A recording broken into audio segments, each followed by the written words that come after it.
வணக்கம் ஃப்ரெண்ட்ஸ். இந்த வீடியோவில் நம்ம பார்க்க போகிறது ப்ரப்போசிஷன்ஸ் ஆஃப் டிரான்ஸ்போர்ட்டேஷன், அதாவது போக்குவரத்துக்கு நம்ம என்ன ப்ரப்போசிஷன் எல்லாம் யூஸ் பண்ணுவோன்னு பார்க்க போகிறோம். நம்ம ஃபஸ்ட்டு பார்க்க போகிற ப்ரப்போசிஷன் ஆன். இதை நம்ம பப்ளிக் டிரான்ஸ்போர்ட்க்கு முன்னாடி யூஸ் பண்ணுவோம்.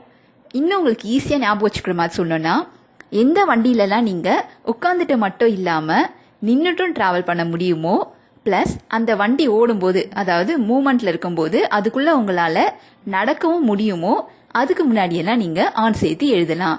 இப்போ ஃபஸ்ட் எக்ஸாம்பிள் பாருங்கள். On bus. உங்களுக்கே தெரியும், பஸ்ஸில் நம்ம உட்காந்துட்டு போக முடியும், நின்றுட்டும் ட்ராவல் பண்ண முடியும், ப்ளஸ் அந்த பஸ் ஓடும்போது அதுக்குள்ளே நம்மளால் நடக்கவும் முடியும். ஸோ பஸ்ஸுக்கு முன்னாடி ஆன் சேர்த்து ஆன் பஸ்ன்னு எழுதுகிறோம். அடுத்து பாருங்கள், ஆன் பிளேன். பிளேனில் உங்களால் உட்காந்து ட்ராவல் பண்ண முடியும், அதே மாதிரி பிளேன் மூமெண்ட்டில் இருக்க போது அதுக்குள்ளே உங்களால் நடக்கவும் முடியும். ஸோ பிளேனுக்கு முன்னாடி ஆன் சேர்த்து ஆன் பிளேன்னு எழுதுகிறோம். இது மாதிரி வேறு எந்தெந்த வண்டிக்கெல்லாம் ஆன் சேர்ப்போம் பார்த்தீங்கன்னா, on train, on ship, on ferry. இது ஃபர்ஸ்ட் டைப். செகண்ட் டைப் என்னன்னு பார்த்தீங்கன்னா, எந்த வண்டியெல்லாம் அதுக்குள்ளே உட்காந்து ஓட்டாமல் அதோட சர்ஃபேஸில் மேலே உட்காந்து ஓட்டுறீங்களோ அதுக்கு முன்னாடியே நம்ம ஆன் சேர்த்து எழுதலாம்.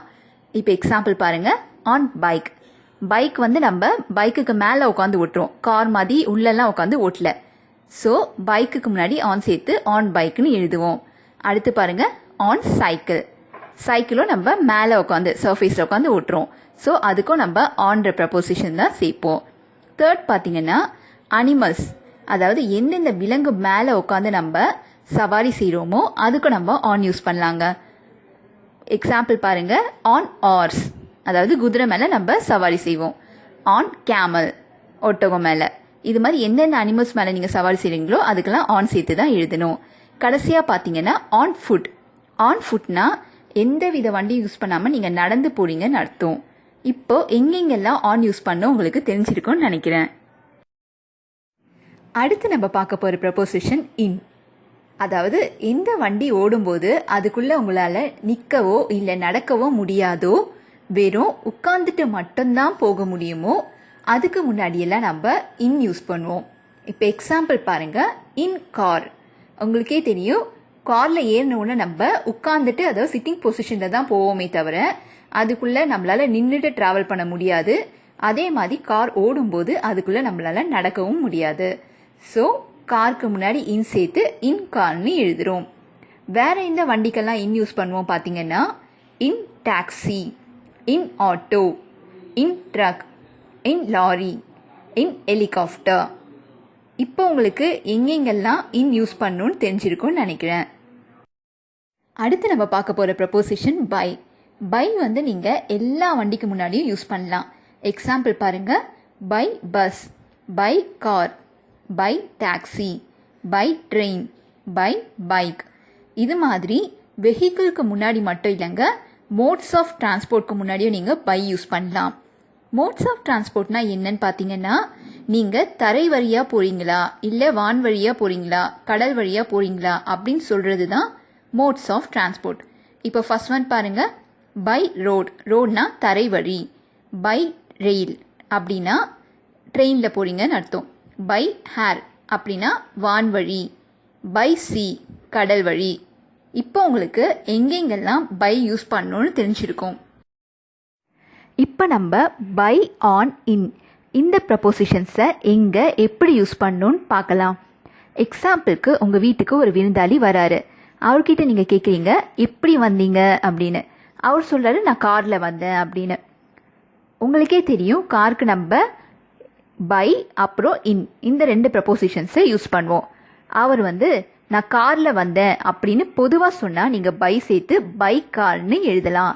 ஞாபகம் வச்சுக்கோங்க, இந்த பைக்கும் காருக்கும் நடுவில் எந்த ஒரு வார்த்தையும் எப்போவுமே எழுதக்கூடாது. இதுவே அவர் நான் என்னோட காரில் வந்தேன் அப்படின்னு குறிப்பிட்டு சொன்னால் நீங்கள் இன் யூஸ் பண்ணணும். பாருங்கள், இன் மை கார். இப்போ உங்களுக்கு எங்கே பை எங்கே இன் யூஸ் பண்ணணும்னு புரிஞ்சிருக்கோன்னு நினைக்கிறேன். சரி, இன்னொரு எக்ஸாம்பிள் பாருங்க. அதே விருந்தாளி உங்ககிட்ட சொல்கிறாரு, நான் பஸ்ஸில் வந்தேன்னு. ஸோ பஸ்ஸுக்கு என்ன ப்ரப்போசிஷன் யூஸ் பண்ணுவோம்? பை அப்புறம் ஆன். அவர் நான் பஸ்ஸில் வந்தேன்னு பொதுவாக சொன்னால் நீங்கள் பை பஸ்ஸுன்னு எழுதலாம். அதுவே அவர் வந்து குறிப்பிட்டு நான் 7:30 மணி பஸ்ஸில் வந்தேன் அப்படின்னு சொன்னான்னா ஆன் எழுதிட்டு 7:30 எழுதிட்டு பஸ் எழுதணும். இப்போ உங்களுக்கு இந்த பை ஆன் இன் இதை எங்கே யூஸ் பண்ணணும்னு புரிஞ்சிருக்கோன்னு நினைக்கிறேன். சரி, இந்த இன் ஆன் பக்கத்தில் பொதுவாக என்னென்ன வார்த்தைகள் யூஸ் பண்ணுவோம் பார்க்கலாமா? நம்ம எப்போவுமே இன் பக்கத்தில் ஆர்டிகல்ஸ், அதாவது ஏ, அண்ட் இல்லைன்னா த இதை யூஸ் பண்ணலாம். இல்லைன்னா பொசசிவ் நவுன்ஸ், அதாவது யாரோடதுன்னு குறிப்பிட மை, ஹிஸ், தேர் அது மாதிரி சொல்லலாம். இல்லைன்னா யாரோடது பேரை கூட நீங்கள் சொல்லலாம். எக்ஸாம்பிளுக்கு நான் வந்து அனிதாவோட காரில் வந்து சொன்னால் அனிதாஸ் கார் அப்படின்னு நீங்கள் எழுதலாம். இதை தவிர நீங்கள் திஸ், தட் யூஸ் பண்ணலாம். இல்லைன்னா அட்ஜெக்டிவ் யூஸ் பண்ணலாம். அட்ஜெக்டிவ்னா நீங்கள் வந்து ரெட் கலர் காரில் வந்தீங்கன்னா இன்ன ரெட் கார் அதமாக மென்ஷன் பண்ணி எழுதலாம். அதே மாதிரி ஆன் அப்படிங்கிற ப்ரொபோசிஷன் கூடயும் நீங்கள் ஆர்டிகல்ஸ் ஏ அண்ட் த இல்லைனா திஸ் ஆர் தட் இல்லைனா ஏதாவது அட்ஜெக்டிவ் சேர்த்து எழுதணுங்க. அதுக்கப்புறம் தான் அந்த வெஹிக்கிள் என்னன்னு சொல்லணும், அதாவது அது பஸ்ஸா ட்ரெயினான்னு சொல்லணும். பை அப்புறம் ஆன் இன் இதுக்கு நடுவில் இருக்க இன்னொரு வித்தியாசத்தையும் பார்க்க போகிறோம்.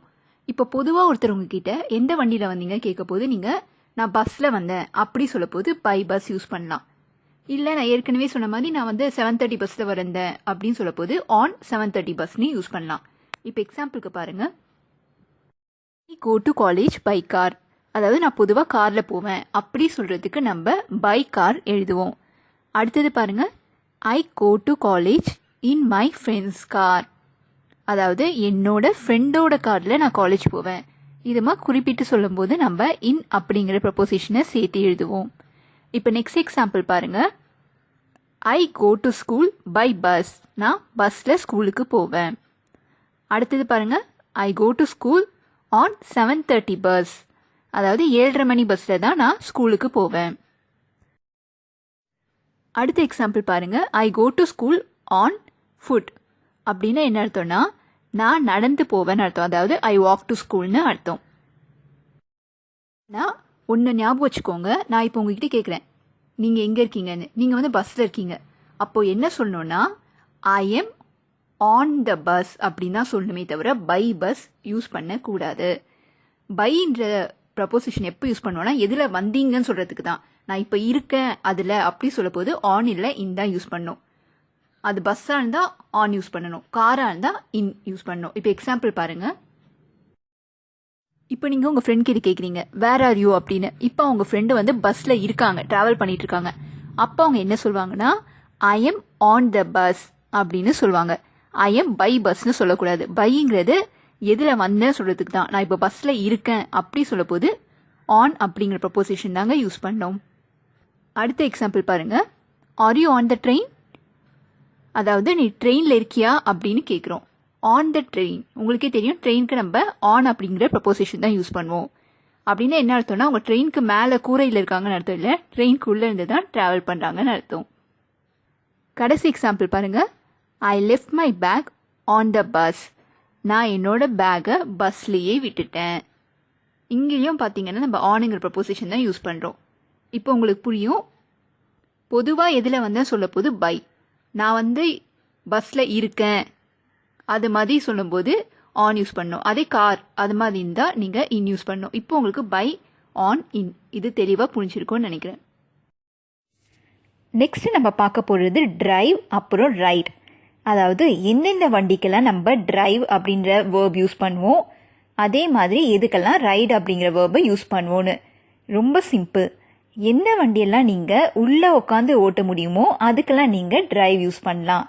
இப்போ எக்ஸாம்பிளுக்கு பாருங்கள், car, taxi, bus, truck, train இது எல்லாத்துக்குமே நீங்கள் டிரைவ் யூஸ் பண்ணலாம்.